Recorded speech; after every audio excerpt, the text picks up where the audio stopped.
Nós temos buscado alguns momentos de oração nas Escrituras, onde servos de Deus, por motivos diversos, eles oraram a Deus. A gente está aqui em Gênesis encontrando uma porção de informação, de oração. Semana passada nós vimos, né, que Isaac orou a Deus quando ele soube da esterilidade de Rebeca. Ele orou a Deus, Deus tinha propósitos e tudo isso aí, claro. Mas o que chama a nossa atenção ali é a oração.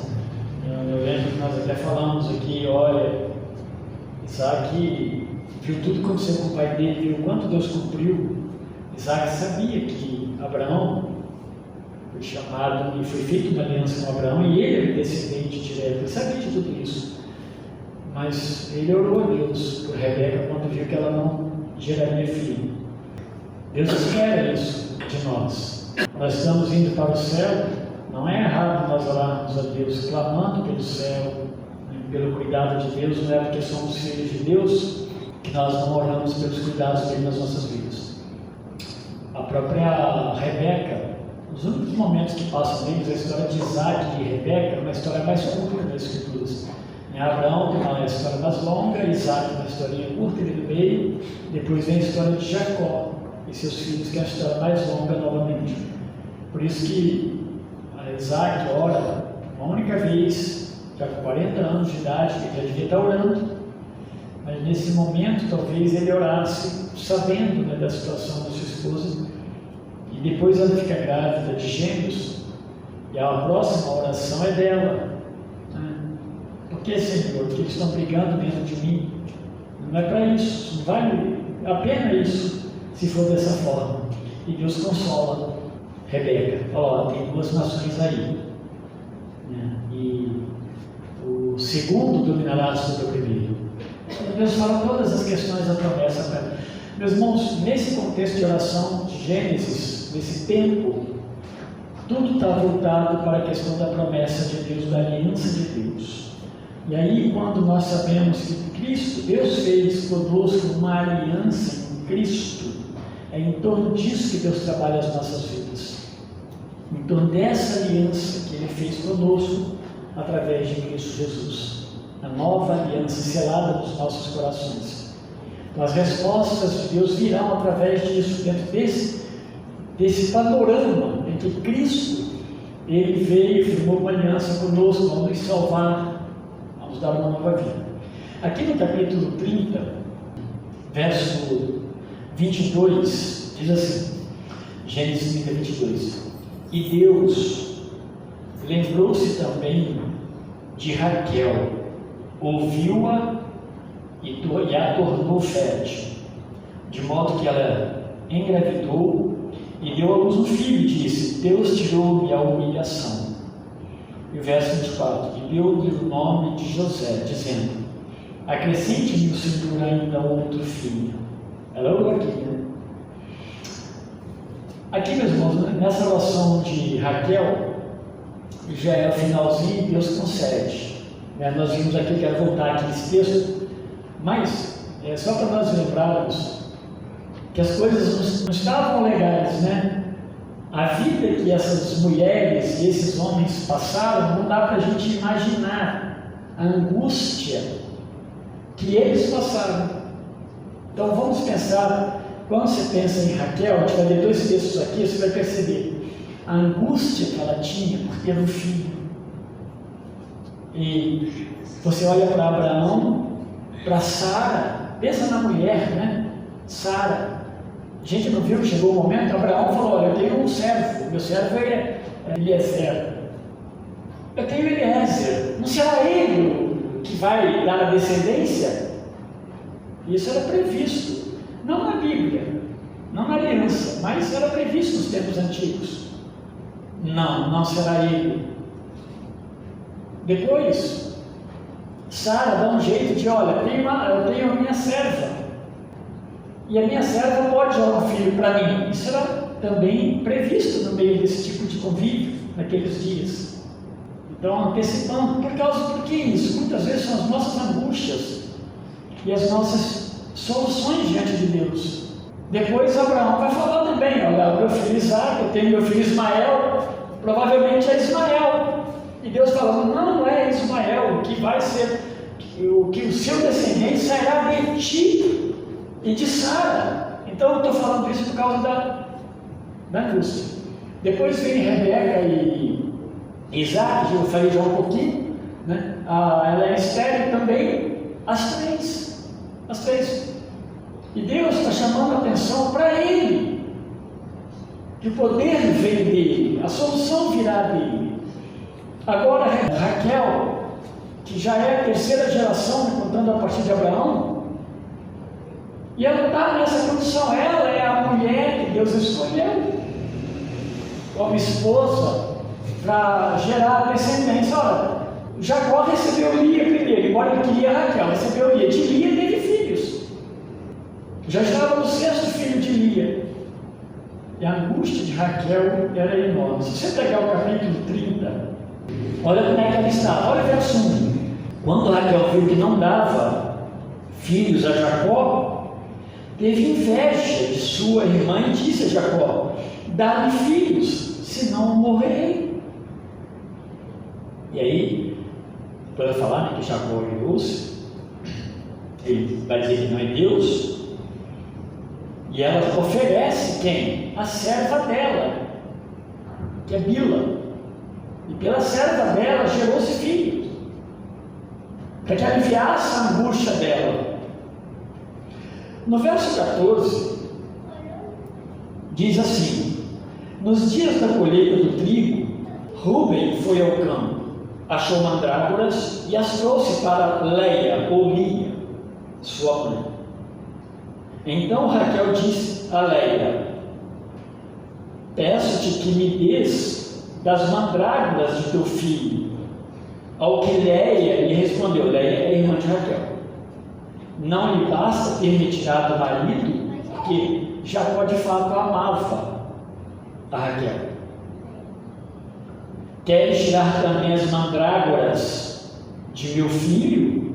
E Raquel prosseguiu: ele se deitará contigo esta noite em troca das mandrágoras de teu filho. Vê que o negócio parece uma novela. Mas essa questão da mandrágora aqui, eles usavam como algo que era fértil, que eles entendiam as raízes, principalmente desse pé de fruta, era fértil para a mulher gerar filho. Então tinha tudo isso. Aqui não está à toa, não. É um apelo de Raquel para gerar filho de Jacó. Então a gente consegue entender a angústia. E aí você chega no 22, olha que interessante. E Deus lembrou-se também de Raquel e a ouviu. Se a ouviu, ela orou a Deus e tornou-a fértil. Eu creio, meus irmãos, que ela orava. Aí é duas coisas interessantes para a gente perceber. Primeiro, as nossas fraquezas.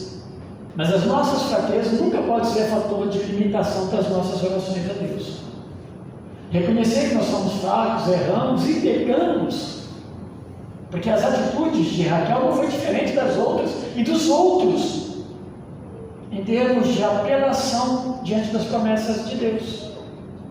Aqui não fala que Jacó estava orando, provavelmente estava orando, porque também conhecia toda a história, desde o avô, que é o Abraão, passando por Isaac. Ele sabia que Deus estava cuidando disso, mas provavelmente o joelho em terra.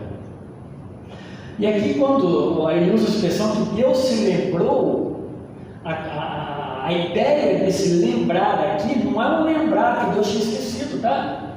Deus nunca se esqueceu. É um lembrar-se no aspecto de aliança. O lembrar-se aqui é dizer o seguinte: Deus agora vai cumprir a sua aliança feita a Abraão, também na vida de Raquel.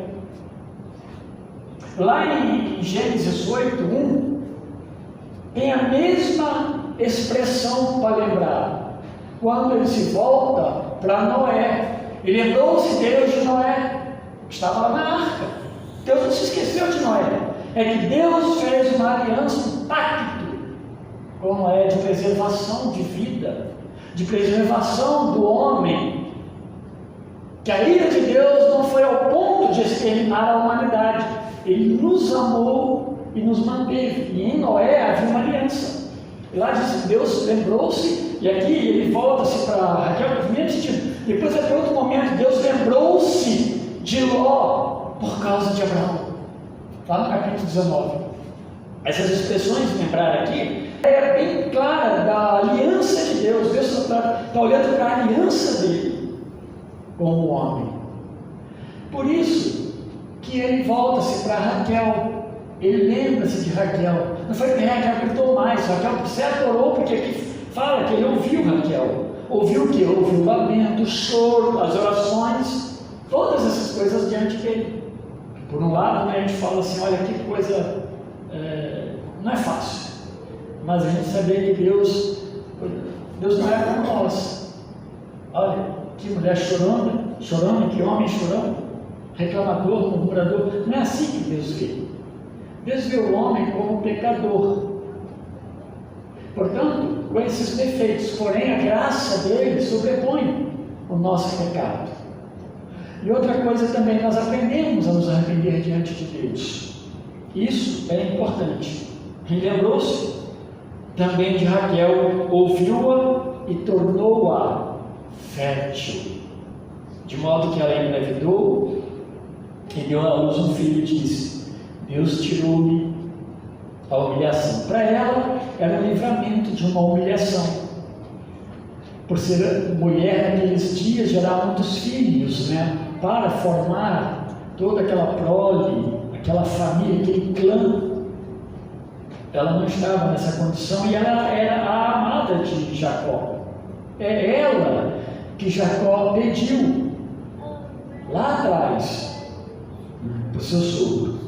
E agora, e deu-lhe o nome de Zé, e ela orou a Deus: acrescente-me o Senhor ainda outro filho. Deus vai dar para ela. Quando ela fala ali atrás, melhor, né, que eu morra, ela usa expressões assim: se eu não gerar filho. É claro que de uma forma talvez até irônica, mas depois, quando gera seu segundo filho, ela vem a falecer. Raquel é uma mulher que ela morre nova, mas é nela que Deus vai trabalhar, né? A partir dela que Deus vai trabalhar essa herança, esse cuidado do povo de Deus. Ela fazia parte, ela estava nessa aliança da promessa de Deus. O mais importante, meus irmãos, é entendermos que Deus não se esquece dos seus compromissos, das suas alianças, né? A gente conhece a história de José, vai perceber como que Deus vai operar favoravelmente no meio do povo, da sua família, ali, da família de Jacó, depois lá no Egito, né, tudo crescendo. José chega lá, e lá no Egito, com tudo aquilo lá, e com todo a afronta que ele recebe, ele é tornado, né, um grande homem lá no Egito. Depois Deus vai ter umas bênçãos, né, muito especiais através dos filhos de José, Efraim e Manassés. Então, meus irmãos, é isso. A ideia que a gente precisa tirar é como que Deus opera nas nossas orações. Nós somos frágeis, mas nós não podemos nos esquecer que Deus espera que nós sejamos homens e mulheres de oração. É por isso que às vezes eu falo que o culto de oração deveria de fato ser um culto mais lotado. Eu não sei se é boa essa minha palavra, mas deveria ser um culto bem disputado na igreja, nós orarmos, não importa o tempo, nós não temos tempo para orar talvez a noite inteira. Quem sabe nós podemos ter alguns momentos no mês, o momento do mês para orarmos durante a noite, pararmos uma noite em oração, tá? Mas a oração, isso ajuda muito no despertamento, mas não é isso que deve fazer-nos pessoas de oração. O que nos faz pessoas de oração é o que nós conhecemos de Deus. Conhecemos muito e amamos muito a Deus, oramos muito a Deus, desejamos falar com Ele, né? Se isso não é tão grande para nós, talvez nós não nos importemos tanto em orar. Pode ser dessa perspectiva, que não é boa, né? Mas Deus nos ajude para que as nossas orações cheguem a Deus. não somente orar, mas saber que Deus ele vai cumprir os seus desígnios. Mas nós oramos a Deus, mesmo sabendo que somos alguém que já fomos salvos para a eternidade. Deus ouve a nossa oração e opera, favoravelmente. Quando Deus ouve Raquel, de fato Deus ouve suas orações. Deus se lembra por causa das suas promessas, do seu pacto. Ele nunca esqueceu.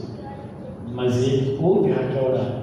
Esses dois momentos de Raquel, eu acredito que até o de Isaac, são excelentes para a gente saber que, por mais que Deus nos garanta as coisas, não estou falando nem de desafio de vida, coisas já garantidas por Deus, não permite que nós nos recolhamos e deixemos correr, porque Deus já garantiu. Isaac ora sabendo que ele era a descendência filha dele, a história dele contava tudo. Já, e ele vai orar: Senhor, cura a minha esposa, dá filho. Há um processo todo nisso. Raquel também. E assim vão ser os filhos de Deus ao longo da história da palavra de Deus. Nós somos, hoje é o tempo nosso, os filhos de Deus. É o tempo de nós orarmos, é o tempo de nós clamarmos a Deus. Que Deus, meus irmãos, Ele ouça as nossas orações e tenha misericórdia de nós. Ele nos abençoe e Ele atende, mesmo que as nossas orações, muitas vezes a gente está orando, meu Deus, por que nós vamos orar? Por que não está vindo a resposta, Deus está ouvindo e nós devemos orar. Nós não sabemos que Deus está ouvindo, Ele está sabendo o que fazer, mas Ele se agrada das nossas orações. Nós nos agradamos de Deus também. Deus nos abençoe. Amém.